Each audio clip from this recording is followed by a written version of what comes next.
every one of us right here, me, you, Sarah, we all have limits everywhere because we all perceive, we have perceptions of the world, right? Mm, We have mm, these ways that we see what's possible and what's not.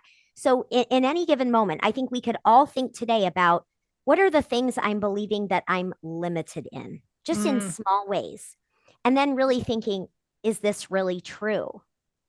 And so I think just that small question hopefully can allow people to see that we're really limiting our what's possible all the time. Hey guys, welcome to episode number 247 of the Game On Girlfriend podcast, where today we're talking about limiting beliefs. Now, you might just think, I don't know what that is, or even worse, it's actually a limiting belief. You might think, I already know what that means. Is that hilarious? I know. Limiting beliefs are everywhere and they can sound very subtle. They can sound like things like, I'm too old to do that. I should have done that by noon and now it's 2. I can't make that much money. Big one. And today's guest goes into that deeply as she shares her own personal story about how much money she didn't think she could really make. You guys, this one is for you. Scratch that. This one's for all of us who have ever fought for something ambitious, who ever like gone beyond where we thought we could be comfortable. If you have stretched yourself ever, which you have, or you wouldn't be like watching or listening to this podcast, right? Let's tell the truth about that.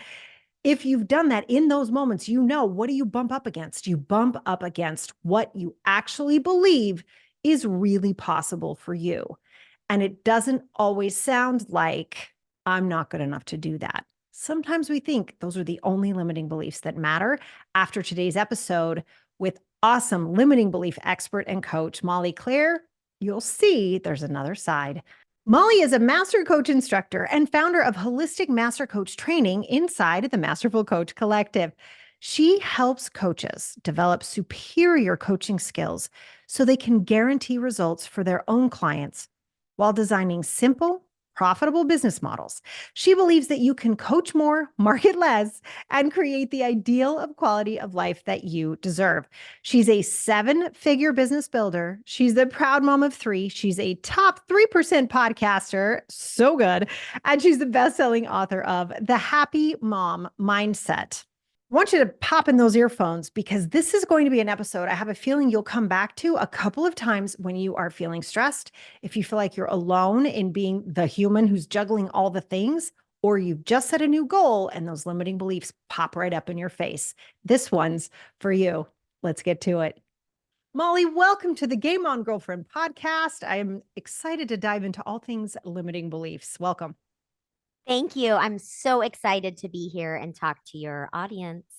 Oh my gosh, here we go. All right. So here's the deal. Limiting beliefs is something we were talking off camera, guys. Like that Mhm. coaches throw around all the time, right? Like limiting belief this and limiting belief that. And I am so excited that you've actually made it your life's work to help us understand what that even is, what that looks like. And we'll talk about that in a little bit. But before we dive into that, Molly, I really want to understand from you. There's a lot of jobs a human being can have on planet Earth. There's Yes. lots and lots of things that we can choose to spend our time on. Out of Yes. all the things you could have done, why is this what you've chosen to do? You know, it's a little bit of a tricky question to answer because while I have clearly chosen it, it really feels like the work that I do it's always been there. It's always been a part of who I am and what I just love to do in connection with other people. So, I mean, I'll give you the Cliff's Notes version of my story of kind of how I ended up here. Essentially, I was born with entrepreneur blood, first of all, I will say. I mean, as a kid, we did not have a lot of money. And if I wanted something, I had to figure out how to earn money for it.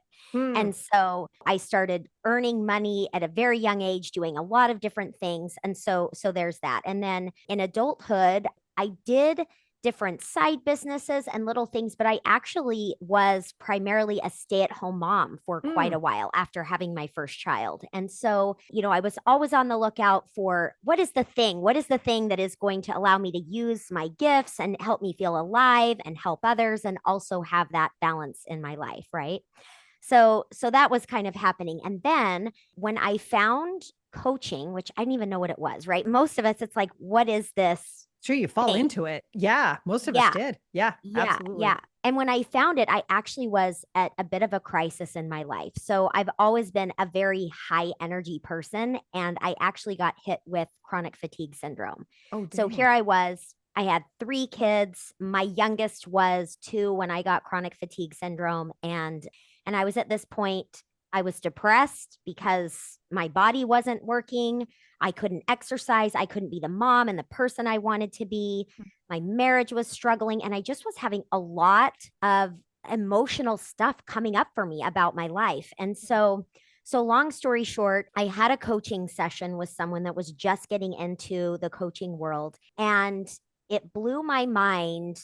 As in, I remember this moment, like being on the phone with this coach and almost seeing these different areas of my life opening up right before my eyes. It was like a very surreal experience. And I remember thinking, oh my gosh, this is really something. And I like, number one, wow, there's more possibility in my life. And number two, this is something I want to do. I want to help other people have this experience. So, that was kind of the beginning, and that opened up an opportunity for me to start coach training a few months later, actually, when the time was not right at all. It's like I need to get my life together first. I need to get my energy up. I need to do this and this. Yes. And yet there it was. And Mhm. so essentially, I have spent the last 10 years of my life building this business, working with women, helping them to be phenomenal coaches because, once I learned the skills, I started working with other coaches. And I'll rein it in here and let you ask me some questions. But I've spent the last 10 years working with women, helping them to be more confident, Mm, believe in themselves and their abilities, helping moms to be able to set boundaries in their yeah. personal life and manage the overwhelm.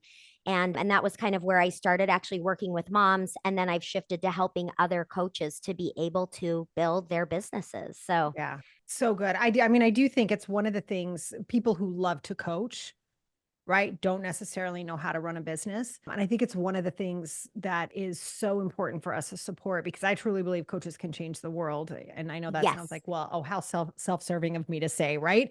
But I really believe coaches can change the world and look at the state the world's in. We need more coaches. And in order for coaches to exist, they have to know how to stay in business. And so I think it's so important. But I do have a personal question if I can ask it. How the heck did you overcome the chronic fatigue syndrome? Like, oh my God.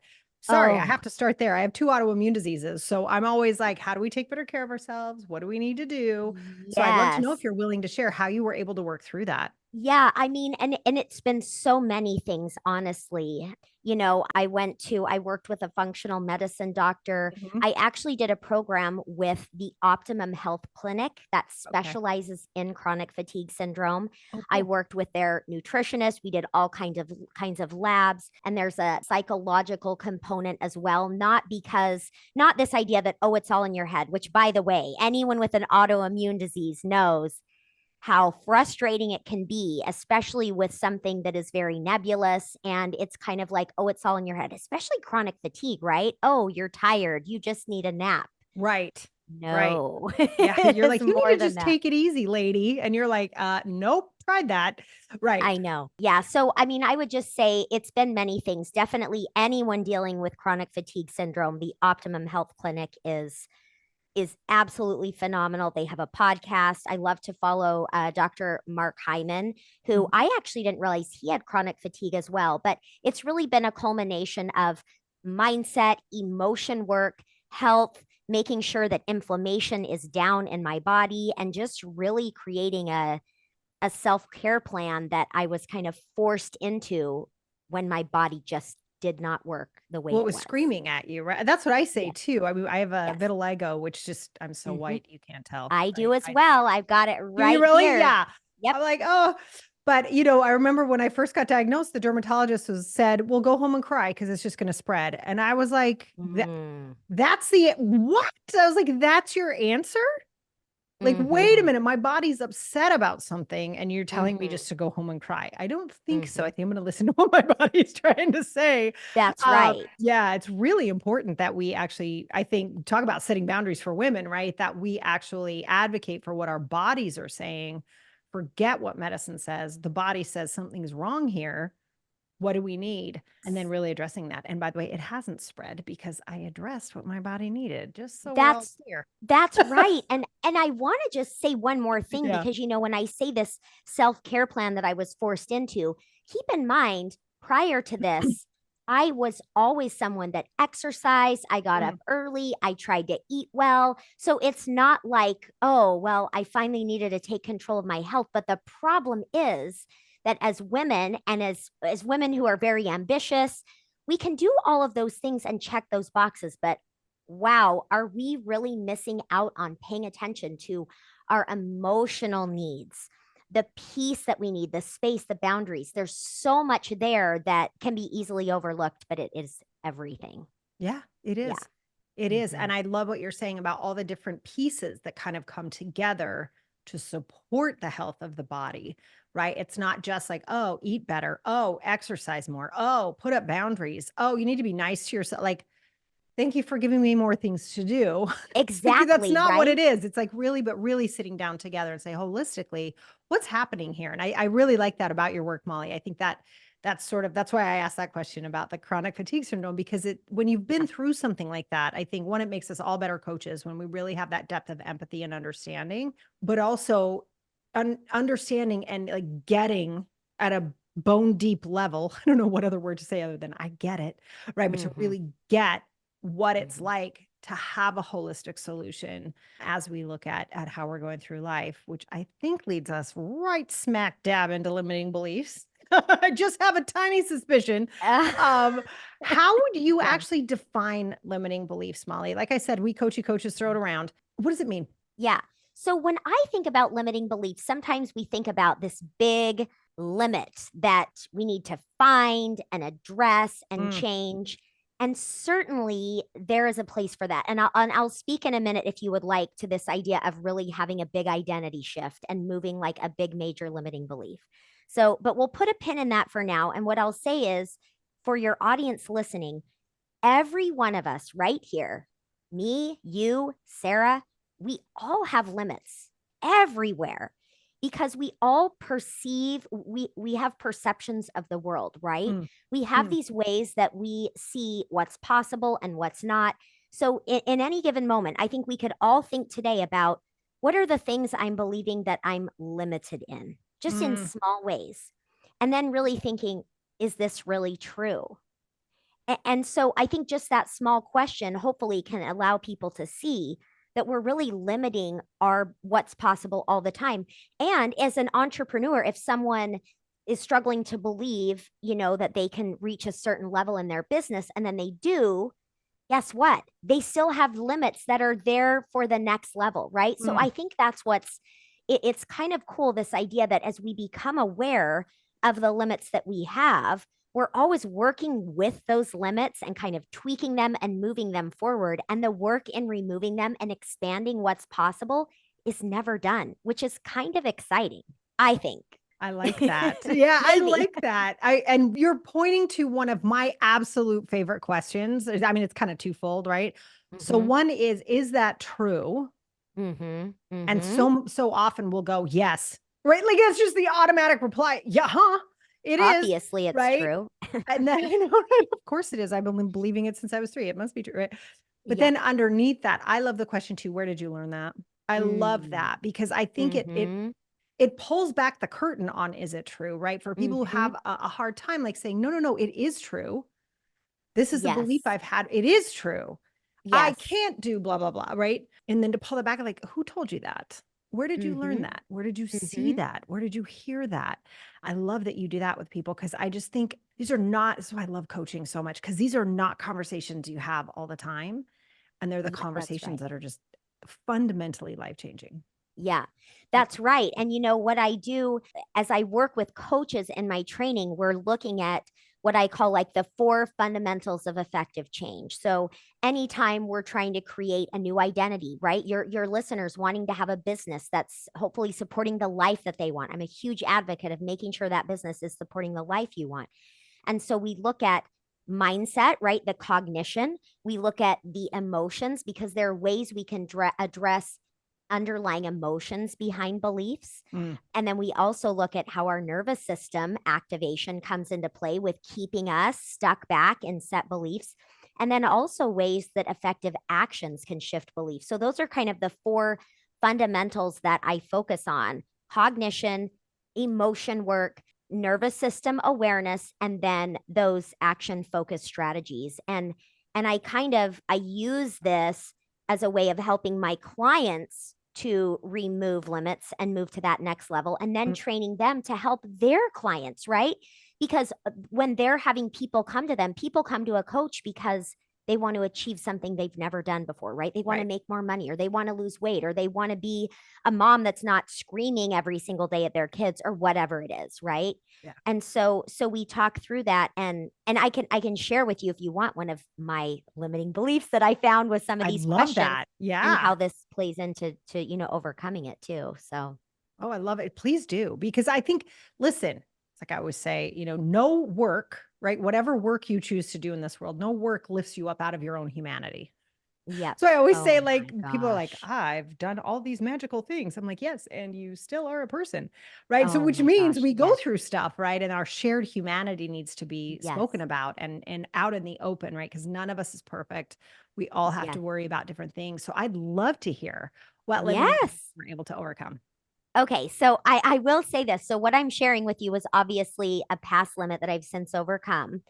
And yet, this humanity is real. It is. Every single day. I once had someone say to me, you're just not afraid of anything. And I said, I'm afraid of Everything, everything. yes, oh my god, it's so true. It's So like those of us that look the most courageous are, like, constantly scared, right? Yeah, so yeah, true. because we're always looking at, like, everyone listening here, you can think of someone that you see as on a pedestal, maybe, or wow, they're successful, they have it all together. But remember, we're comparing someone else's exterior with our internal experience, which is hard and fear and tired and scared and, all these things. So just remember, underneath, we've all got that going on. So when I was becoming a master coach, I was in my master coach training, going through my divorce at the same time, and I was terrified about my finances. Mm, Knew I was meant to be a coach. To your point with the business piece, I was determined to figure out the business piece. Coaching came very naturally to me. Business, a whole new world, right? right. So as I was moving toward this, I had my three kids, and I knew that I wanted to be able to create a great life for them. I wanted to Mm, provide well for them. And I was like, over my dead body, am I going to be stuck at a job every single day, yeah. working long hours and unavailable to them? And so this was important to me. And I was terrified about finances. I had had a conversation with an attorney one day, and there's like no alimony in Texas. And like I said, I had had, chronic fatigue that I'd been recovering from, and I'd been Mm, primarily stay at home. I'd been quite financially dependent for a while. And I came to my master coach call with my mentor, and I was in tears, and I'm like, I'm just really scared. And mm. she said, well, why don't you just make as much money as your husband does? And I said, well, he makes a lot of money. Like, it seemed like such an absurd question to me. Mm, And my mm. answer seemed absurd to her. And she said, okay, so why don't you make as much money as he does? And that was the moment that what came to my mind was a limiting belief inside me that said, I can't because I'm a woman. Oh, dang, there it is. I know. And when I There it saw is. that, I was like, oh no, I did not. And I hated that that was there. I didn't want to believe that that was there. I didn't want to claim it. And yet there it was, Yeah. clear as day, that I had a belief that as a woman, I could not make as much money as a man. Oh, man, it's right there. And oh Right? my, I know. I like heard somebody in a car and someone's at the gym. They just went, oh crap, me too. Right. Like that is one of those things with that it's like the air we breathe since the second we were born, that belief gets put in there. So Yes. how did you work through that, Molly? Yes. So I remember this was another one of those moments where it was like everything. I can still remember where I was. I was at this crappy little desk that I had in the corner of my daughter's room. I think I got it at a garage sale or something. I was like starting my Power to you. business. Yeah. And I was sitting there on this call, and I just remember thinking, this belief is not okay. It is not acceptable for me Mm, to keep this belief. And I remember thinking, okay, one day this idea is going to seem as absurd to me as it does to my mentor, Brooke, right now. And I said, one day I will believe that I am a woman who makes $250,000. That was what my Love it. allot was Yep. at the time. And I said, I will believe it. It will seem normal to me. And it will seem normal, and I will believe it, and I will know it because I will make that much money. I And then love I it. started kind of collecting evidence and saying, this woman makes more money than my husband. And she is a woman. And so it's not true, right? I started searching for evidence to debunk what I was thinking. And kind of just to wrap this up and really give, like, those of you listening, you all have limiting beliefs, and Mhm. maybe there's that one identity you want to step into, right? You want to be a woman who, or man, if, like, I'm not excluding all of you if they're like male listeners sneaking in to hear this conversation, right? But whatever it is you want to achieve, I like to think of it as, if you imagine that new belief being at the top of a mountain, and when if you're going to hike to the top of that mountain to get to that place, Mm. then you know all along the way there are going to be rocks, dirt, slippery places. There are going to be dead ends. There are going to be all these obstacles. But as long as you decide that no matter what, you will stay committed, almost like you're tossing a rope up to the top and anchoring yourself there Mm. and overcoming everything along the way. If you commit that one day you will be there, and then what this looks like is, it doesn't mean every single day you're quote unquote in belief. It doesn't mean every day you're confident or you're excited or you're motivated. It means that when you come up against the slippery spots and the rocks and everything, you say, okay, well, this is just a day. One day I'm going to be there, and I'm not going to give up until I have changed everything I need to change in my life to get there. Mm. My actions, my beliefs, my emotions, and anything at all that might be in the way. I love it. I mean, but isn't that true? Haven't we all had that experience that when we actually set our mind to something, even though it might be a little wiggly to get up there, we do it? Like, That's I don't right. know any human, it's not like like someone was born without the ability to do that. We all have that ability. But I love what you're That's saying right. because we just forget. It's almost like we forget that we have access to everything if we really decide that that's the thing that's for us. And I Yeah. think that's the hardest, if I can be honest, right? I think it's almost the decision to unwork it. Like when you're Yes. sitting there going, I'm going to find evidence that Yes. this isn't real. Like I'm going to go do that because I think that's another powerful part of humanity that in what you just shared, I thought it was such a great story, Molly, was that we can find evidence for anything. I mean, can't That's we? right. We can find it anywhere. I think Brene Brown says that. She's like, if you look for evidence you don't fit in, you're going to find it. If you look for Yeah. evidence that you're not good enough, you're going to find it. But the opposite is true as well. If you That's want to right. find evidence that you're good enough, if you want to find evidence that you can have a profitable business, you'll find it. Yes. Yeah. That's right. So That's good. right. Ah, And it it's was just like, that I just mindset. remember because it was like, I could see evidence right there that this thought that seemed so true to me was Mm, actually, it just wasn't true. right. It was impossible that it was true because I was thinking, I can't make as much money as him because I'm a woman. And I'm seeing that there are other women making more money than him. Right. So, right. And Yep. so, and I think it is that commitment. And for me, I definitely had a very strong why, because I'm like, listen, I'm going to have, I was raised by a single mom. I saw her struggle. I Mhm. hardly saw her. I was on my own all the time, kind of doing my own thing, raising myself while she was paying the bills. I'm like, I'm going to have a better life than my mom. My kids are going to have a better life Mm, than me. And I'm going to do it and figure it out no matter what. So it's that commitment. it Yeah. is. It is. And the ability to see that it's possible. I think Yep. those two together is kind of like the secret sauce. And I just was thinking of something as you were talking. I think this is why it is so important that we're aware of who we're hanging out with. Just going back Yes. to evidence, right? If you had chosen instead to start looking at women who were making more than what he was making, if you had stuck with people who are constantly saying, there's not enough, this isn't possible, oh my God, we're always going to be, below men in salary, like whatever that is, Hmm. how much that matters. And it's not to say that people who haven't broken through their limiting beliefs aren't worth hanging out with. That's not what I'm saying at all. It's just important that we pay attention to what we're listening to and what we're giving credence to and who we're hanging out with. I say that all the time because it really does start to become part of your normalized conversation. And that's again why I love coaching so much, because it was your coach saying, I don't, what? Like, where did that come? What? That's not a Yeah. thing, right? And then you're like, Yeah. really? But if you'd been hanging out with someone who believes that is a thing, now Yeah. you've got evidence that it's a thing. Right. Yeah. Because when I was there, right, I'm sobbing. I'm like, what am I going to do? And if she were like, well, I don't know, but you're going to make it, you're going to figure it out. But it was kind of like, okay, well, the answer's obvious. Make as much money as he does. Let's move forward. I'm like, wait, Next. what? So, Yeah. and it's true, it does matter what you're putting into your mind and Hmm. who you are around and how they think, because it's so fascinating to me. I've spent most of my time in the coaching world in female dominated spaces. Hmm. And so then it's so bizarre when I go to conferences or whatever where it's more male dominated again. And I'm like, hey, what are they doing up there on the stage? What's happening? What's happening? What? Where am I?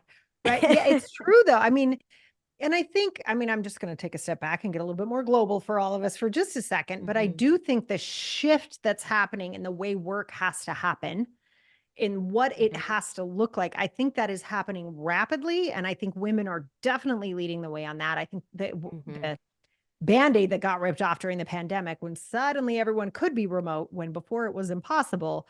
I think that sort of started this. And then women are just taking over of like, listen, we have children, we have lives, we have other things going on. We're going to make this work for ourselves. Here's my new business. Have a nice day. That's right. You know? That's right. Yeah. And then we go back to the old white man conference and it's like, what, what are we doing? Mhm. I don't understand. Mhm. So it's going to be an Mhm. interesting paradigm shift for us to continue to witness. Mhm. But before we wrap up, Molly, I would love to know from you, what do you wish or what do you think is the biggest thing women need to know about Mhm. having a profitable business? Oh gosh. So I believe that when you are building your business, before you do anything, you've got to get crystal clear Mm, on what your ideal life and business vision is together.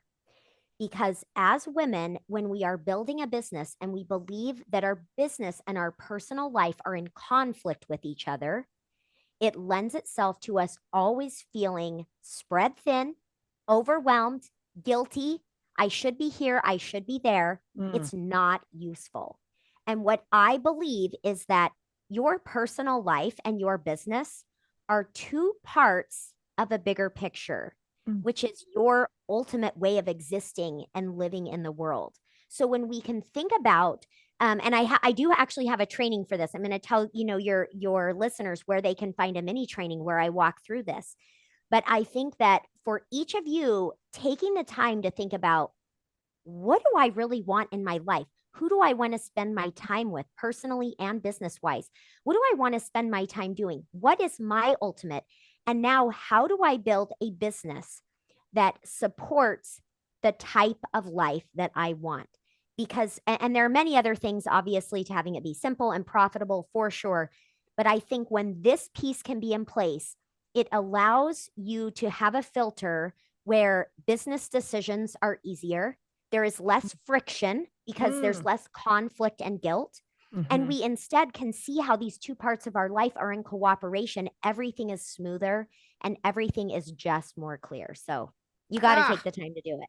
oh, I love that. I think that is so true. The I should be here, I should be there dilemma that I think women struggle with constantly. I think to get that clean from second one is so critical. That's so great. So, where can Yeah. people grab that free training, Molly? Okay. So if you go to www.myperfectbiz.com, you will find my resources there. So I have a video training with a worksheet with it about my perfect life and business vision. It's what I do with my clients when I first start with them, no matter what program they're in, because come on, like that's the foundation. Right. And then I also have other resources there. I have a pop up podcast where your listeners can understand more about these four elements of effective change and some other good things there. So Ah, so good. So good, Molly. I'm so excited for people to take advantage of that. You guys, if you are watching on YouTube, that link will be underneath this video. If you're listening in, we'll put it in the show notes.